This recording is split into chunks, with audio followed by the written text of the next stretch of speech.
menganggap enteng sholat. Itu penyakit hati paling besar. Nah, ibu-ibu banyak tidak sholat. Kapan Ustadz? Ketika selesai haid.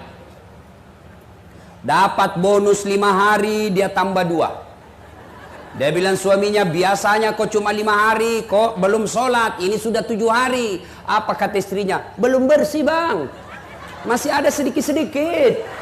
Kata suaminya, kok bohong ya? Apa bohong? Saya kasih lihat. Apa mau dikasih lihat?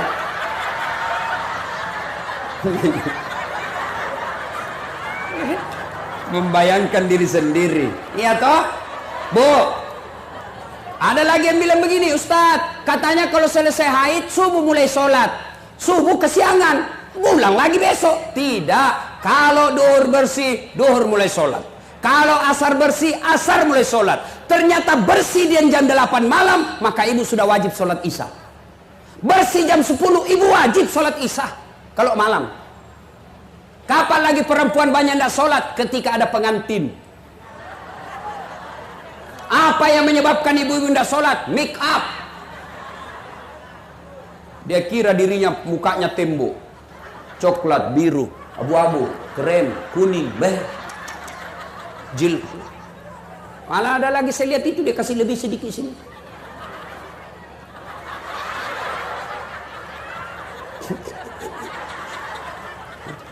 Banyak sekarang perempuan palsu. Bibirnya merah, palsu. Pipinya biru-biru, palsu. Bulu matanya panjang, palsu. Alisnya tebal, palsu. Pantatnya gabus.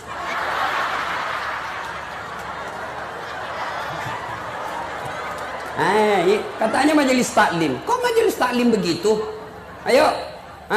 Katanya majelis taklim sudah 4 tahun. Kok begitu? Yuk. Apalagi yang membuat ibu-ibu banyak tidak sholat selain make up? Ustadz, bagaimana kalau soal make up? Boleh. Gimana caranya? Wudhu dulu. Ibu wudhu dulu, baru make up. Sudah itu tahan kentut. Biar ibu sudah make up, sudah wudhu, make up, kentut batal. Cuma sedikit keluar Ustadz, batal. Nggak habis, batal. Bagaimana bersentuhan perempuan? Berbeda pendapat ulama. Syafi'i, batal. Imam Ahmad, selama ibu tidak nafsu, tidak batal. Maka saya kalau mahasiswa saya di UNHAS yang cewek, saya cuma begini. Ya dek, kenapa? Dia masih muda, saya juga masih muda. Dia cantik, saya gagah. Mau gue dong, saya pegang mic. Nah, apalagi yang membuat perempuan banyak tidak sholat? Jilbab.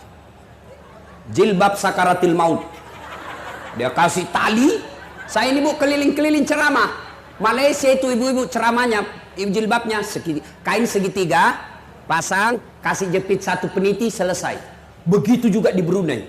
Tapi begitu kita masuk di Indonesia, tegang saya lihat cara pakainya. Ada talinya 2 meter, dia ripit. Baru dia ikat. Dia ikat di lehernya, dia kasih kembang. Mulai lehernya tidak bisa gerak. 3 lapis kainnya, ada kuning, jingga, abu-abu. Dia kasih miring lagi sedikit, miring-miring juga barangkali otaknya. Iya toh? Sudah 14 pentulnya, kayak pohon-pohon di belakang. Pakai pula rohnya sempit, panjang tapi sempit. Sudah diikat lehernya. Suaminya, buru-buru bu, kita ketinggalan pengantin. Tunggu dulu pak. Beleng-beleng. Tahu beleng-beleng? Tahu beleng-beleng? Dongo. Tahu dongo? Beleng-beleng. Tahu beleng-beleng? Dulu. Saya bilang hidup beleng-beleng. Sudah jalan. Coba kalau leher. Pak, cepat. Maka ibu majelis taklim, jangan sampai gara-gara jilbab ibu ndak sholat. Coba lihat ibu-ibu, sudah orang kaya, istri pejabat, cantik. Kalau dia berpakaian ala kadarnya, itu menjadi teladan orang. Wih, kau tahu enggak istri wali kota itu? Cantiknya, banyak duitnya, tapi pakaiannya sederhana betul. Ini yang antara kaya dan miskin ini yang banyak gaya. Kaya tidak, miskin tidak. Jelas? Bu? Kapan lagi nih? Orang banyak ndak sholat. Kapan? Nih, bapak-bapak kalau di kantor. Tiba waktu sholat, hayya 'alas shalah. Tunggu, lagi meeting. Dah. Bu, mau sehat dunia akhirat? Mau selamat dunia akhirat? Mau sukses selamat dunia akhirat? Perbaiki sholat. Itu aja rumusnya. Nggak usah cari muka. Ini nih, kepala-kepala dinas SKPD. Hah? Bapak mau punya jabatan yang baik, nggak usah cari muka sama wali kota. Bapak sudah dikasih muka.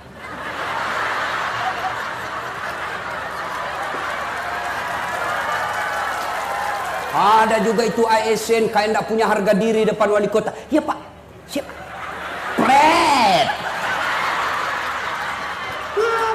Yuk perbaiki aja sholatmu, Allah yang ngatur. Kecil itu jadi kepala dinas, kecil jadi camat, kecil jadi asisten. Kalau Allah yang gerakkan, tidak ada kekuatan manusia bisa halangi. Ini Pak, ini Pak, ini terserah Bapak aja Pak. Cemen lu men. Coba, nih Pak Wali Kota, Pak Kapolres, itu ada ajudannya. Coba lihat kalau Pak Wali Kota panggil ajudan. Mana ada berani menantang? Ajudan, siapa? Biar lagi ngerokok, dia buang rokoknya. Siapa perintah? Ayo. Mana ada ajudan? Panggil, ajudan. Tunggu dulu Pak, saya lagi meeting. Bilang kok dikasih pindah kok. Ayo, pada wali kota ada habis jabatannya. Allah yang panggil Bapak. Hayya 'alas shalah. Apa jawaban Bapak? Tunggu, lagi rapat. Ya sudah Allah ya, sudah kau uruslah rapatmu. Karena wali kota yang ngurus kau. Begitu ganti wali kota, Bapak setengah mati lagi cari muka. Ayo, capek Pak cari muka sama manusia. Lebih cari muka kepada Allah. Bagaimana caranya? Perbaiki sholat. Kalau sholat baik, kecil apa yang Bapak Ibu mau. Punya rumah kecil buat Allah. Punya anak kecil buat Allah. Punya jabatan kecil buat Allah. Allah cuma minta ista'inu bisabri wassalah. Sabar, perbaiki sholatmu. Saya yang selesaikan itu masalahmu. Itu janji Allah, bukan janji caleg. Wah, kalau caleg yang janji kita, andai boleh dijanji kita surga, dia janjinya juga kita surga. Bagi-bagi kartu nama, pilih saya, sama-sama kita orang Bugis, pilih saya, ini. Begitu terpilih dia ganti nomor HP-nya. Nah ya sudah, perbaiki sholat. Adik-adik, ada di sini masih pegawai negeri, pegawai honor, kau perbaiki sholatmu, Allah yang kasih kamu. Wallahi, saya dulu orang susah-susah jadi pegawai. Saya Unhas yang minta saya ngajar. Universitas saya minta saya ngajar. Dicuri saya punya berkas, dihilangkan saya punya berkas. Malah Allah lebih murahkan dikasih surat khusus. Coba, kalau Allah yang mau kecil itu jadi pegawai. Yang tidak masuk akal saja boleh terjadi kalau Allah mau. Apalagi yang ada jalannya. Contoh Bapak, yang namanya tidak masuk akal. Ya, Bapak tidak pernah sekolah polisi, tiba-tiba mau jadi Kapolres, itu tidak masuk akal itu. Ayah, tapi kalau Bapak pegawai negeri sipil, mau jadi sekda, itu ada jalannya. Ada jalannya, jadi tidak usah putus asa. Yang tidak ada jalannya saja Allah kasih, apalagi kalau ada jalannya. Mana yang tidak ada jalannya? Contoh saya kasih. Perempuan boleh tidak hamil tidak pernah disentuh laki-laki? Bisa tidak perempuan hamil tidak pernah disentuh laki-laki? Tidak mungkin kata ilmu biologi, tidak masuk akal kata manusia. Tapi kalau Allah yang mau, Siti Maryam, wanita suci, tidak pernah disentuh laki-laki, hamil melahirkan Isa alaihi salam. Cuma sekarang banyak juga yang mau saingan Siti Maryam. Hamil tidak ada suaminya, beleng-beleng. Itu asli beleng-beleng itu. Ayo. Jadi saudara mau baik hidup ini, perbaiki sholat. Contoh lagi, Ustaz, saya sudah 30 tahun jadi pegawai, kok tidak bisa hidup saya baik-baik, tidak bisa lepas dari kredit rumah, setengah mati saya ini Ustaz. Perbaiki sholatmu bos. Kalau sholat baik aman, ya, sholat baik aman. Saya sudah sholat Ustaz, betul kok sholat tapi tidak ikhlas. Hayya 'alas shalah, asar lagi. Barusan duhur, kok tidak ikhlas. Saya sudah sholat Ustaz, betul, tapi tidak senang, tidak semangat ketemu Allah. Ada orang sholat Pak, tidak semangat ketemu Allah. Allahu Akbar. Bismillahirrahmanirrahim. Alhamdulillahi Rabbil Alamin. Maliki yaumiddin. Iya. Ada kan Bapak bayangkan diri sendiri. Lagi sholat kayak ditiup angin. Allahu Akbar.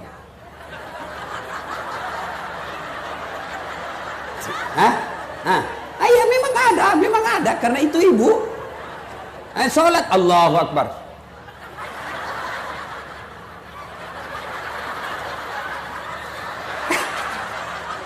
Iya toh. Bagaimana hidupmu kita mau baik Pak kalau sholat dianggap remeh? Percaya Pak, saya bisa cerita begini karena saya alami. Saya pernah jadi cleaning service, membersihkan toilet 4 di Sulawesi Selatan. Travel paling terkenal waktu itu di Indonesia. Saya bilang tidak usah gaji saya, cukup kalau ada undian umroh kasih masuk namaku. Mudah-mudahan saya bisa umroh gratis. Sampai tutup itu kantor, tidak dapat. Ayo. Tapi alhamdulillah saya perbaiki sholat. Sekarang saya punya travel, kapan saja saya mau umroh. Ayo. Saya pernah dihina teman saya waktu sekolah. Ada saat tidak malu-malu kok pakai cakar. Cakar itu baju rombengan, baju bekas. 10.000 4 masih bisa ditawar. Saya tidak malu, dihina kakak senior saya di kampus. Alhamdulillah saya perbaiki sholat. Sekarang yang pernah hina saya, tahun Ramadan lalu yang baru-baru saya kasih lagi zakat. Sudah tahun ke-8. Kecil. Dulu saya jalan kaki pergi sekolah, berkilo-kilometer. Alhamdulillah sekarang sudah penuh kendaraan. Tidak takabur, tidak bermaksud sombong. Di Sulawesi terbatas orang yang punya seperti kendaraan saya. Dengan izin Allah. Apa gunanya Allah kasih kita? Allah yang punya dunia kecil buat Allah. Allah cuma minta perbaiki sholat. Mau ketemu wali kota susah. Kenapa susah? Bukan sombong, memang protokolernya ngantri kalian. Jadi tim sukses. Datang mau ketemu wali kota. Apa kata ajudan? Apa keperluannya Pak? Kata ajudan, saya tidak bisa jelaskan ke Pak Wali. Bapak bikin proposal datang minggu depan. Datanglah membawa proposal. Kata ajudan, baik Pak, nanti saya kasih Pak Wali Kota, staf asisten, dipelajari. Bapak datang minggu depan. Datang lagi minggu depan. Apa kata yang Bapak Wali Kota? Baru saya mau rapatkan dulu. Dipelajari. Sudah, Bapak datang bulan depan. Datanglah bulan depan. Nunggu dari jam 8, diterima jam 9 malam. Kenapa? Banyak ngantri tamu. Begitu diterima, apa kata Pak Wali? Sudah dipelajari oleh staf ahli saya, ternyata mohon maaf, ini tidak bisa dibantu. Kalau saya bantu Bapak, saya berurusan sama KPK. Tidak ada antaran untuk ini. Kau nunggu 1 bulan lebih, hancur waktumu lebih 1 bulan, tidak ada hasilnya. Ketemu Allah. Pagi baru bangun, silahkan sholat subuh, ngadu sama Allah. Tengah hari lagi di toko sepi pembeli, ngadu siang hari sholat duhur. Sore masih sepi pembelimu, ngadu kau dalam sholat asarmu. Selesai kau dagang, sepi pembelimu, maghrib ngadu kau lagi kepada Allah. Mau tidur ternyata pun masih sepi, kau ngadu lagi dalam sholat isyamu. Masih punya bonus kau bangun sholat tahajud tengah malam. Dan 24 jam siapa saja boleh temui. Jelas? Perbaiki sholat kecil itu tidak masuk akal. Saya punya gelar 1 dokter dalam negeri, 1 luar negeri, bersamaan waktunya. Tidak masuk akal. Tidak masuk akal kalau Allah mau. Kalau Allah mau kecil jadi dokter. Maka ibu perbaiki sholat. Anak-anaknya perlihatkan sholat. Bapak wali kota mohon kalau ada yang mau jadi pejabat, periksa sholatnya. Gimana caranya Ustadz? Gampang. Suruh datang jam 5 sore. Maghrib suruh azan. Suruh azan, suruh imam sholat jamaah. Kau imam sholat jamaah deh. Kalau bacaannya tidak jelas, malas sholat ini orang. Demi Allah, kalau orang baik sholatnya Pak aman. Tapi kalau tidak beres sholatnya, Tuhannya saja ditipu, apalagi bosnya. Jangan marah ya Pak, jangan marah. Tapi kalau Bapak mau marah tidak apa-apa, saya sudah mau pulang juga. Ayo perbaiki sholat. Yang berikutnya, kalau sudah sholat 5 waktu, maka wujudkan sholat jamaah. Berbicara soal persatuan, belajar dari sholat jamaah. Coba sholat jamaah di masjid. Ada yang datang dari kanan, ada dari timur, ada dari selatan, ada barat, utara. Begitu masuk, semua menghadap ke satu arah. Tidak mentang-mentang dia wali kota, datang dari timur, dia menghadap ke timur. Gila ngana. Ayo Pak. Tidak mentang-mentang tinggi pangkatnya Kapolres, begitu dia masuk, saya mau membelakangi imam. Tidak bisa Pak. Semua menghadap satu. Kalau Bapak mau belajar persatuan, belajar dari jamaah. Sholat jamaah, coba lihat. Ada suku Bugis, ada Jawa, ada Madura, ada Medan. Berbeda suku, tapi begitu takbir tetap sama. Sama bacaannya, tidak mungkin beda-beda. Allahu Akbar. Tidak mentang-mentang karena dalam masjid berbeda suku, takbir berdasarkan bahasa daerah. Menjadi imam orang Arab. Allahu Akbar. Datang makmum orang Bugis. Pungallahu ta'ala malopo. Datang pula orang Padang. Allah nan gadang. Datang orang Banjar. Allah ganal bujur. Terakhir orang gaul dari Jakarta. Allah gede banget gitu loh. Tapi kacau sholat. Nah ini belajar persatuan dari sholat. Ya, jangan berpecah belah. Pemilu sudah selesai. Tidak ada lagi 01, tidak ada lagi 02. Sekarang 01 tambah 02 sama dengan 03. Persatuan Indonesia. Tidak ada lagi Jokowi, tidak ada lagi Prabowo. Wah senang atau tidak, kau puas atau tidak, kau harus terima Jokowi Ma'ruf menang. Tidak mau apa lagi. Dia curang Ustadz, urusan pengadilan sudah selesai. Kalau bebas di dunia ada lagi pengadilan akhirat, tidak usah ribut. Nah, ini sudah lama bertetangga gara-gara beda pilihan baku musuh. Beleng-beleng. Nah kasih kok gajinya dong. Sudah, jangan lagi berpecah belah. Tidak ada enaknya itu orang bermusuhan. Sebaliknya, bagus itu banyak teman. Apa baiknya banyak teman? Satu, banyak teman, gampang murah rezekimu. Saya di Makassar hampir tidak pernah duitku habis. Di mana-mana ada yang bayarkan saya. Saya ke pasar, baru turun dari mobil. Assalamualaikum Ustaz. Dalam hatiku aman dan terkendali. Coba. Ada yang isi telur, ikan. Saya mau bayar. Berapa Ji? Nggak usah Ustaz. Nggak enak masih pagi-pagi Ji. Nggak usah Ustaz. Dalam hatiku, memang itu yang kutunggu. Istri saya itu senang betul kalau saya ke pasar. Nggak keluar duitnya. Yang kedua, banyak teman, gampang selesai masalah. Kenapa bisa Ustaz? Coba lihat. Saya ke Polres. Baru turun dari mobil, dilihat CCTV sama Kapolres. Assalamualaikum Ustaz. Siap Komandan. Waalaikumsalam.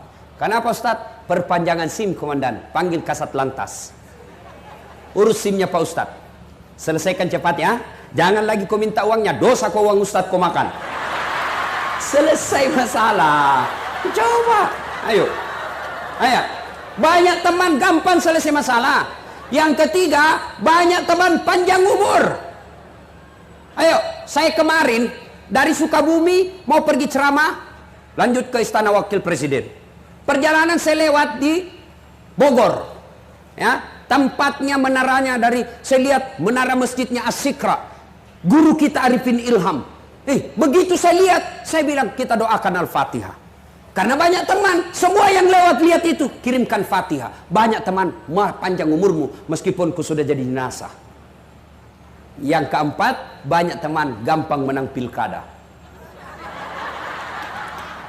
Jangan ketawa, saya serius. Nah, ayo, cuma yang bisa merusak persaudaraan kita ini adalah sakwa sangka, buruk sangka. Tiba-tiba Pak Wali Kota mutasi. Yang tadinya kepala dinas menjadi staf ahli. Ahli yang tidak ada stafnya. Sangka baik. Yang ketawa kok, saya serius ini. Sangka baik. Kok saya dimutasi? Berarti Pak Wali tahu Bapak harus istirahat dulu. Gunakan waktu lebih banyak sama keluarga. Sangka baik. Ini ibu-ibu yang paling sering sangka buruk sama suaminya. Suaminya dijadikan tahanan kota. Wajib lapor 24 jam. Menelpon tidak dijawab, panggilan tak terjawabnya 99 kali. Telepon suaminya tidak jawab, sangka baik. Telepon, oh suamiku lagi menghadap wali kota. Tenang perasaan. Telepon lagi tidak dijawab, oh suamiku lagi sholat duha. Sangka baik. Tiba-tiba masuk WhatsApp, saya lihat suamimu bonceng cewek cantik betul. Oh berarti suamiku lagi nge-grab. Sangka baik. Tenang perasaan. Ya, saya dulu tamat SMA daftar tentara. Karena pendek tidak lulus. Temanku lulus jadi polisi. Sekarang dia reserse Satu Bunga di Sulawesi Barat, pakai baret merah. Saya lulus pakai baret putih jadi ustadz. Alhamdulillah dia yang baret putih yang saya pakai, mulai baret hitam sampai baret merah ku caramai ke semua. Sangka baik. 2013 saya ikut pilwali di Makassar, 10 pasang calon, saya juara 2. Kalau ustadz tidak, cuma yang menang lebih banyak suaranya. Sangka baik. Bapak-bapak ASN, kalau ada mutasi sangka baik saja Pak. Tenang perasaanmu, jangan sangka buruk. Apalagi pergi cari santet. Sangka baik. Nah ibu bapak saudara-saudara sekalian, pada intinya kita hadir di sini, mari kembali merapatkan persaudaraan. Banyak penyakit hati tapi waktu yang terbatas. Sudah kita periksa. Oh ini saya sakit. Sekarang wala tai'asu birrauhillah. Kalau hatinya sakit, obati. Bagaimana cara mengobati sakit hati? Ala bi dzikrillahi tatma'innul qulub. Dengan berzikir. Gimana caranya ibu berzikir? Maka ibu-ibu majelis taklim, masing-masing punya bawa tas, ya. Jangan tasnya hanya dibungkus dalam kue. Ibu-ibu Columbus, kelompok ibu-ibu pembungkus. Kalau ada pengantin dia bungkus semua kue masuk di tas. Ibu-ibu Columbus itu. Kelompok ibu-ibu pembungkus. Ayo, maka tasnya isi tasbih. Isi tasbih. Ibu lagi di kendaraan dari rumah menuju ke tempat majelis taklim, pegang zikirnya, tasbihnya. Subhanallah, subhanallah. Bapak-bapak lagi nunggu antrian ketemu Pak Wali Kota, berzikir. Subhanallah, subhanallah, subhanallah. Tiba-tiba lihat cewek cantik. Kelihatan pahanya, apa yang kita ucapkan? Bukan alhamdulillah. Subhanallah. Maha suci Allah yang telah menciptakan yang indah itu. Ternyata masih dilihat, ucapkan astagfirullah, palingkan pandangan. Astagfirullah, astagfirullah, astagfirullah. Ya, zikir. Cuma kalau berzikir, kan zikir yang paling populer itu yang 3. Subhanallah, alhamdulillah, Allahu Akbar. Cuma supaya bagus dan nancap di hati, zikirnya perdengarkan telinga dan jangan terlalu cepat. Dan zikir Pak terlalu cepat, ini tidak ada bekasnya. 99999999999999. Apa artinya itu bos? Ada dula di sampingnya. Apa kau panggilkan saya? Apa panggil? Dula-dula tidak kedengar tadi. Yang bagus. Subhanallah, subhanallah, subhanallah. Alhamdulillah, alhamdulillah, alhamdulillah. Perbaiki. Ibu-ibu, 1, zikir. Yang kedua, baca Quran. Qiraatil Quran. Yang ketiga, supaya hati tenang lagi, kalau mulai sakit, perbanyak bersalawat kepada Nabi. Ya, ibu-ibu pagi-pagi lagi goreng ikan, salawat. Salatullah, salamullah. Dia dengar suaminya, dia sambung. Lalu suaminya lagi lap kaca. Ala toha rasulillah. Dia dengar anaknya lagi kerja PR. Salatullah, salamullah. Ala Yasin Habibillah. Lewat Pak Camat, didengar Pak Camat teriak, semua salatullah salamullah ala toha rasulillah. Salatullah salamullah ala Yasin Habibillah. Terakhir, dalam Al-Quran Allah bertanya, ya, apa man kana mu'minan kaman kana fasikan? Sama ndak orang yang beriman dengan fasik? Beriman dengan pura-pura beriman. Fasik itu pura-pura beriman. Kata Allah, la yasta'un. Tidak sama. Apa perbedaannya? Menurut Quran, innamal mu'minuna alladzina idza dzukirallah wajilat qulubuhum. Orang yang baik imannya, kalau dia dengar ceramah, dia dengar dakwah, dengar pengajian, maka dia berkata, makin bertambah imannya. Itu sudah bagus. Pulang ceramah, bener itu dia bilang, Ustadz, saya tadi yang kena kontraktor itu. Bener itu Ustadz, yang tukang gosip saya kena, maka besok saya tidak ulang. Bagus imannya. Tapi kalau sebaliknya, dinasehati tidak mempan, maka yang disindir dalam ayat berikutnya, wa sawa'un alaihim a'anzartahum am lam tunsirhum. Kau sampaikan ayat Allah, kau nasihati atau tidak, kau ceramai atau tidak, la yu'minun, sama saja mereka tidak akan beriman. Bahkan ayat berikutnya Allah jelaskan, mereka lebih hina dari binatang. Tahu binatang, Ibu? Tahu binatang? Ibu saya di kampung sampai detik ini masih jual beli kambing. Itu kalau ada kambing beliau yang nakal, suka seruduk temannya, dia panggil penjaga kambing, kau jual itu kambing. Nakal itu, dia ganggu temannya. Sampai di pasar, Bu Haji, tidak ada yang beli, bawa pulang, potong kita makan sama-sama. Kambing nakal, jual, tidak laku, potong kita makan. Tapi kalau ada ibu di sini, tukang gosip, tidak sholat, tukang tipu, ini apa? Potong. Siapa yang mau makan? Ayo, jual. Siapa yang mau beli? Merugikan. Maka ini disebut mereka lebih hina dari binatang. Inilah tujuan daripada pemerintah Kota Medan mengajak kita ke sini agar kita bisa lebih baik dari binatang dan tidak menjadi lebih hina dari binatang.